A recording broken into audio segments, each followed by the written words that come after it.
All right, let's talk about one of the interesting ones where I think everybody, if you were a developer company, publisher, I think that, if you think you're a big fish and you want to go after what you think is a little fish, Nintendo's been up there on that list for a lot of people. People want it. Someone wants to buy Nintendo. And because of that, we get this one funny one of Phil Spencer back in that time, really likes Nintendo, really wants to acquire them. From the founding fathers of Xbox before them, they also wanted Nintendo in their own way. But I think this is very interesting because, like, the way Phil was trying to find his way of getting Nintendo was interesting. Like, hey, here's a couple of games over there, Ori and the Blind Forest, get some Cuphead over there, let's chat, let's talk about it, let's be friends, you don't have to put nothing on mine. I'm cool. Goodwill. I'm first cool. One's free. Yeah, just give you a couple here and there, hey, if you're feeling good, we can get Game Pass on there, just, chat and talk. Let's just hang out. I think he wanted to butter them up, talk about, get a good friendship and then say about, so you ever thought about selling? I was like, how's that going? And the funny part about this, Phil didn't get them at their Wii U time. They got him at the Switch time. So he's trying to do this as the Switch is getting big and becoming like one of the best selling, instead of not getting them at Wii U. It's like, your console's not doing very well. You ever thought about selling? Because day of old of the video game era of how many developers always come at Nintendo sometimes about like, Nintendo's not making the games they used to be. Go third party and all this stuff. And of course, Nintendo, gets their moment where like, we're going to change the game. Yeah. And they end up changing the game every time, Yeah. I think I was talking to my friend Nam from our Past Attraction podcast, and I was telling him, like, Nintendo's been having this pattern. I hope they break this pattern of they have a good console, not so well console, good console, not so well console, from, the N64 to the GameCube to the Wii to the Wii U to the Switch. I hope the Switch 2 is not doing that. I'm hoping not. I hope they break that pattern. I hope it's up here again. Now, Jeremy, Nintendo don't do that. Yeah. If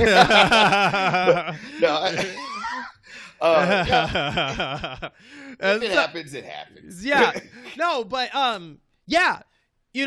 as a publisher for film, I'm like, I think it makes sense to, like, you be thinking about that, like, how awesome would it be if I took over Nintendo? If I got Nintendo, you know what I mean? Like, they tried to say merger, but it's really an acquisition. Yeah, like I think Podcast Unlocked were talking about Nintendo is worth $55 billion. I think they said now, and they got a ton of cash in hand, like actual cash. Yeah, and I think like. I think this is the fun conversation to talk about, like, speculation, because a lot of people are out there saying, like, Nintendo will never sell. Like, we know that. No shit. But we're just talking about, like, it's interesting that conversation did come to his mind, that he believed that he could, He couldn't make it interesting. He didn't want to do a hostile takeover.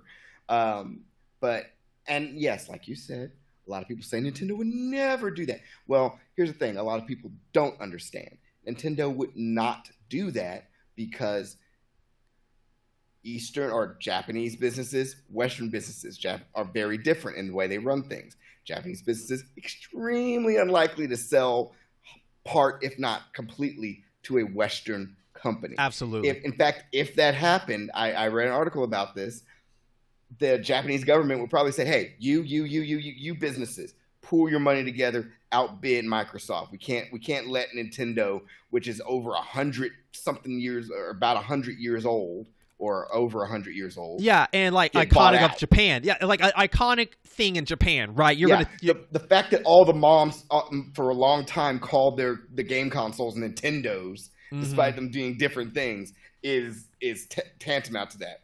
How many times, viewers, have your moms called your Sega or your PlayStation?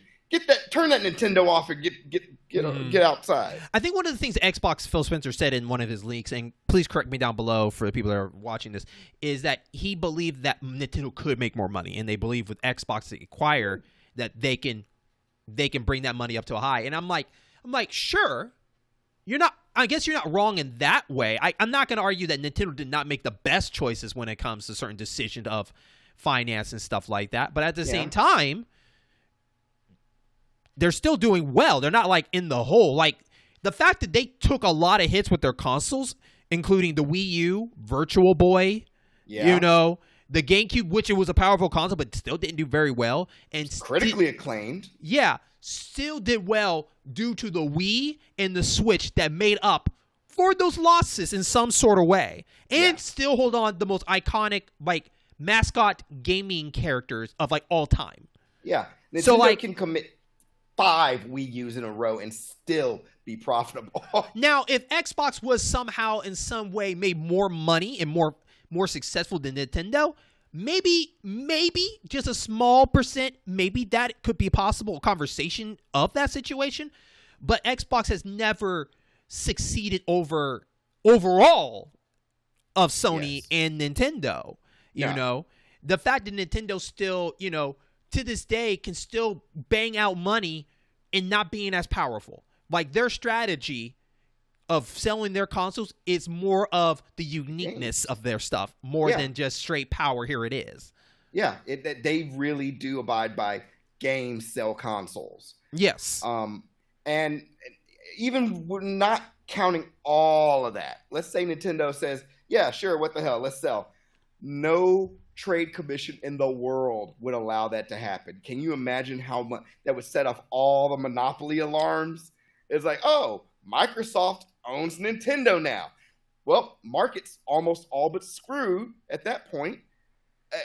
You know, no, you saw how much trouble they went through with Activision Blizzard in Europe, and that barely squeaked by with some concessions. Flew by here. They would never let Nintendo and Microsoft merge. Yeah. Never. So let's have fun with this for a moment. Yeah. Let's just say, for the hell of it, Nintendo just said, fuck it. No more Nintendo consoles. It's just strictly games and property. Yeah. What do you think Xbox would focus on in the Nintendo library? Like, what do you think they would really focus on, the big seller? Because, you know, Nintendo, they're kind of wishy-washy on some of their game characters that they bring in and bring out and whatnot. And and we're talking about if they bought Nintendo now, so they're in among the family with Bethesda and all the family, making them like number 32 or 35 of owned by Microsoft, right? Like, what is the imagination of these iconic characters where they go, right? You know, Microsoft would probably abide by their promise to let companies run things the way they run them. So I think for the most part, they would let Nintendo run it the way they want to, except they would encourage them digging into their IP backlog and bringing some stuff back. Would you think that I think this would happen? I think Microsoft would slowly get them to let someone else work on some of their characters. Like, you know what I mean? Like, now they're owned by Microsoft, right? But this is getting interesting, right? Like who would, like, hey, someone wants to make a Mario game. Like, who would make a Mario game out of that library? 343 Studios wants to make a Mario game. No. I think 343 would do a Metroid. Shigeru Miyamoto would blow his brains out. Before that happened, he was like, you want who? Miyamoto probably retire after he sold that. Miyamoto would retire and sabotage if he could. He's like, but no, if anybody was going to do a Metroid game, it would be 343, because they would somehow get Samus and Metroid together or some stuff. Yeah. Who would do Zelda? Like, and also too, Bethesda, you think? Or Rare? Yeah, Rare. Rare's back? Either one, Miyamoto's going to chew on a pistol at that point. He was like, what? They were, look what they did to my baby. I think honestly, if a Zelda game was made, it would be like the most realistic looking Zelda game probably. It wouldn't be like it wouldn't have like a really art kind of look. And Mario too. Mario looked like a man wearing a cosplay Mario outfit. I mean, you know? Maybe if they did not retain any of the original designers because they're having another company work on it, you would have either a passable facsimile of the design style, but you know it's different, or it would just be so drastic because we wanted to bring it to the Western style Mario, and it would flop. So you don't think Playground Games and the people that did Horizon, the Horizon series, Forza Horizon, couldn't do a good Mario Kart?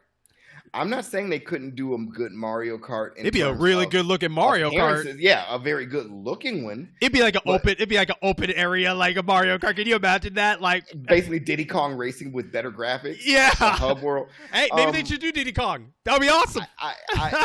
Here's the thing. It would be interesting in the sense of it would be interesting to see a train overturn with a tanker full of sugar.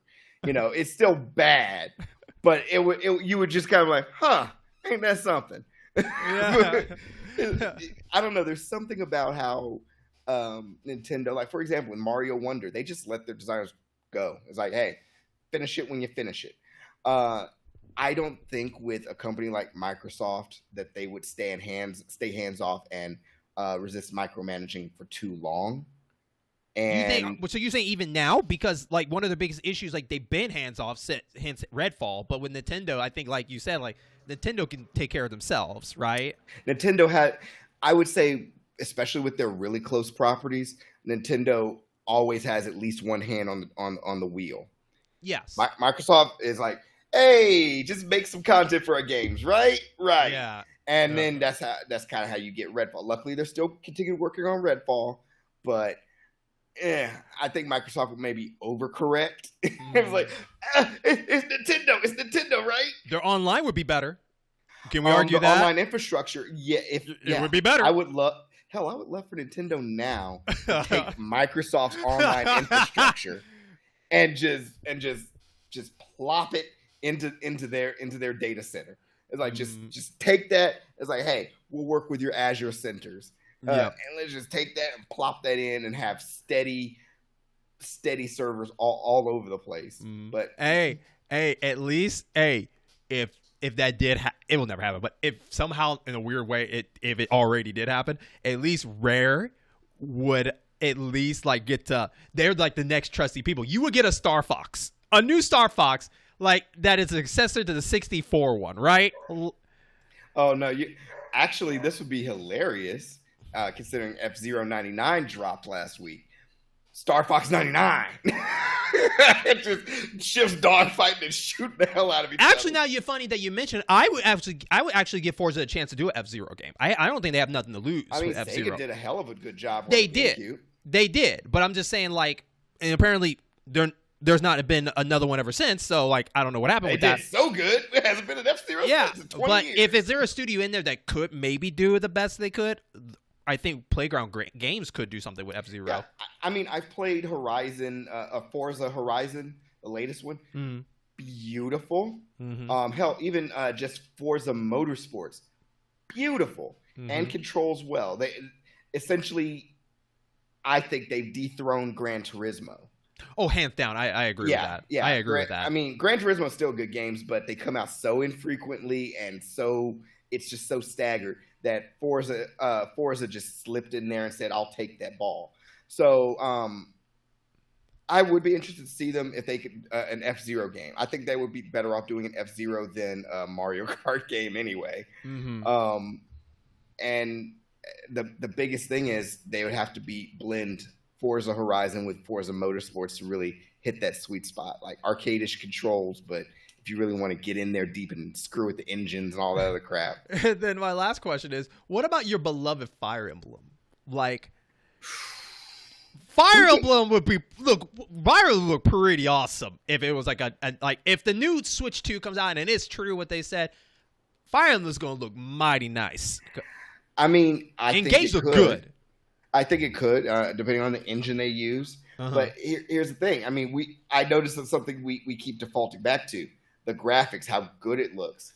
True. But they've already proven they don't have to have the best graphics for it to be able to you're play not wrong, but with Microsoft, it's going to happen. And Microsoft feels the need, yes. With that console, technology. Right? Like, Nintendo will push it to the max if they want to. But here's the kicker. How I would want them to do that, but I fear that if they put more focus or more, I guess, ticks in the graphics and appearance, that they might lose some integrity in the gameplay. You're not wrong.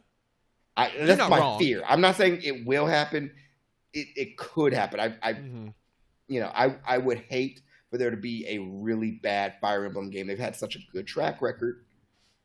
I would hate for their and intelligent systems. They've really been sticking their foot in it. So I like that it. and the Paper Mario, for better for worse, Yeah. especially the new announcement of, 1,000-Year Door, shout out to Coming everybody. back out. I know. Yay. Shout out to everyone that finally got their wish on that. Yeah, I mean, it's better than trying to afford the GameCube version. I think what we interested is Monolith Soft, because that's like one of my favorite developers, the people that did the Xenoblade series. That is, it's funny because that would be the only way Microsoft would actually get like a Japanese RPG series on their console, because like they just don't go after. They need a JRPG developer on their belt, but they just last they tried that with Mistwalker and with they tried. I didn't. Well, yeah, a deal, but I'm talking about owning them. Like I think they should buy Mistwalker. I've been saying that all the time on this show. I mean, but Mistwalker doesn't want to. I don't think Mistwalker wants to sell. So, well, once again, Japanese companies they don't play that. They don't play that. And even if Microsoft could get like a significant, if not a controlling share, but a significant share in Nintendo, I don't even think that'll happen. I mean, they could probably. It's just it would set off all sorts of alarms all over the. But FTC. I definitely know this, and we'll wrap this segment up, is the fact that it would not be a good Smash Brothers game coming from there, because they would never get deals to have all those characters come on that game. They would not get Sega. Well, they might get Sega on there, but they'll get Sega. But I don't think they would give like Final Fantasy on there. I don't think that would happen. Especially they would be seen as interlopers in the Japanese market. Square Enix was like, or they name a ridiculous price licensing price. The only reason I say that because like besides Banjo-Kazooie, I would argue it's the only non-Japanese character on that list. Am I wrong? Is there another? Wait, you're looking for non-Japanese characters or Japanese characters? Non-Japanese characters in the Smash Brothers lineup. Isn't it just Banjo-Kazooie? Isn't he the only non? Is Bayonetta? No, that's Platinum. Yeah, that's Platinum. Yeah. I know there are some there have to be. Okay, we'll have to look after the recording, but I think Banjo, honestly, off the top of my head, there's probably some characters that look like they're not Japanese, made by Japanese, but I think they are. Yeah, I mean, it originally Smash Brothers evolved into a celebration of history of games. Well, the only reason I say that is because and most of the history was in Japan. That's where I guess I'm getting at. And all the iconic characters are more Japan based. That makes sense. Why? It's like a giant collection of all Japanese developers. Like it's a Japanese catalog, But Banjo-Kazooie, I think, is the only one, and the only reason that's exception was because Nintendo owned part of the shares of Rare, and that was like that connection to it with Nintendo. Yeah. But like, I mean, you can say Conquer, but he's not in Smash. No. So so I think besides assistants, they don't count. But I'm talking about like a main roster of characters, playable character. I think that is. But anyways. Let us know what your thoughts below. What if, just out of nowhere, Nintendo sells stuff? Would that be a good fit? What games would Microsoft let Nintendo use to make their games out of? Leave a comment down below. And definitely check out some of our other clips that we have here. Steve and Alex from Minecraft. 2 then. Also, this it for our show for now, and we will have more videos for you later on. As we say it on every episode, stage clear. Let's go. Hey, new achievement unlocked.